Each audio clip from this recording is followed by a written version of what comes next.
সিলামের যে ডালা ওগু খাইতে খাইতে নানি আপনার লগে রিভিউ দিতে আমি ভুলি গেছি। আই এম রিয়েলি সরি, খুবই মজা আছিল। তো এখন ওই লগে আমি ল্যাম্প চপ খাইরাম।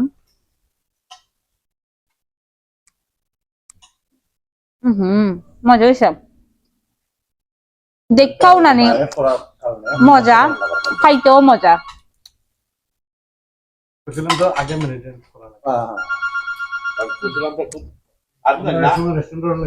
ও মাই গড, যে এক্সাইটিং সাসা ওবাই দি দেখো কা শীষ মহল এক্সাইটিং ডালা সাজানি হইছে।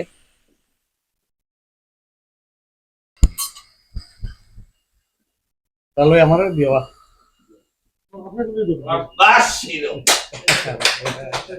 ভিডিও কোশ্চেন গুলা ওয়াটার অনলি ওয়াটার নিয়ে পাইলাম।